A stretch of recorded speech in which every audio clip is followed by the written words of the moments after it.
Radhe Radhe guys. तो मुझे काफ़ी डीएम्स आए पिछले वीडियोस से कि हमें कैसे पता चले कि हमारा कौन सा साइन किस हाउस में है। तो चलिए आज सीखते हैं। सबसे पहले आपको अपना चार्ट निकाल लेना है। अब चार्ट कैसे निकालें, तो किसी भी कुंडली सॉफ्टवेयर या किसी भी कुंडली ऐप में आप अपना बर्थ डेट, बर्थ प्लेस और बर्थ टाइम इतना डालने के बाद आपके सामने एक चार्ट आ जाएगा। ठीक है, अगर आपने हिंदी सेटिंग रखा है तो लग्न लिखा होगा और काफ़ी ऐप्स में इंग्लिश में D1 लिखा होता है। तो दोनों चार्ट सेम है, कन्फ्यूज मत होइएगा। ठीक है, अब आप देखिए आपने लग्न या आपके D1 चार्ट में यहाँ पे ये जो फर्स्ट हाउस है इसमें कौन सा साइन लिखा है यहाँ पे। ठीक है, वो साइन आपका असेंडेंट बन जाता है। असेंडेंट यानी कि लग्न। तो आपने कई बार सुना होगा कि हमारी वृषभ लग्न की कुंडली है, या फिर इंग्लिश में होता है तो टॉरस असेंडेंट की कुंडली है। ठीक है, तो टॉरस असेंडेंट मतलब क्या हुआ कि यहाँ पे लिखा होगा सेकंड। ओके, इतना समझ आया।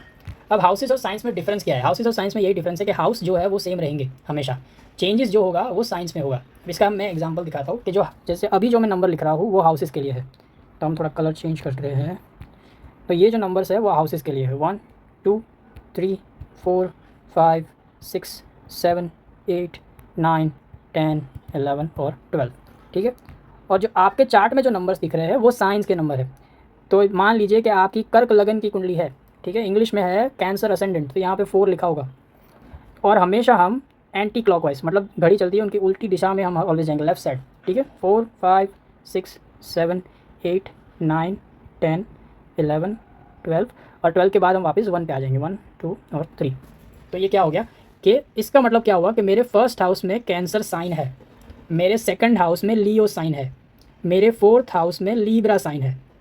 ठीक है, और यहाँ पे आप ये कैसे डिसाइड हो कि कौन से साइन को कौन सा नंबर, तो ये नंबर जो है वो फिक्स है। ठीक है, फर्स्ट मिला है एरिस को, सेकंड मिला है टॉरस को, थर्ड मिला है जेमिनाई को।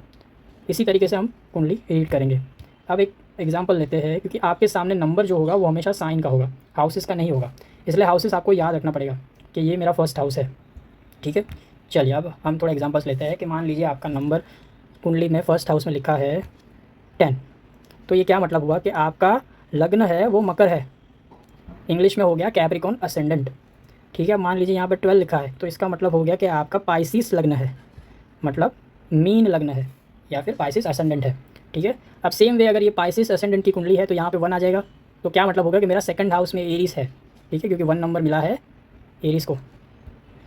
अब वो यहाँ पे लिखा होगा 2, तो ये क्या हो गया कि मेरे थर्ड हाउस में वृषभ यानी कि टॉरस है। ठीक है, तो इस हिसाब से आप कुंडली देख सकते हो कि मेरा कौन से हाउस में कौन सा साइन है। अभी हम प्लैनेट्स इंक्लूड नहीं करेंगे क्योंकि वो थोड़ा एडवांस हो जाएगा। ये बेसिक के लिए ठीक है कि आप एटलीस्ट ये आइडेंटिफाई कीजिए कि आपके कौन से हाउस में कौन सा साइन है। ठीक है, अब मुझे कमेंट्स में बताइए कि अगर यहाँ पे 6 लिखा हो तो मेरे इस वाले हाउस में जो कि 7th हाउस है उसमें कौन सा साइन आएगा। धन्यवाद, राधे राधे।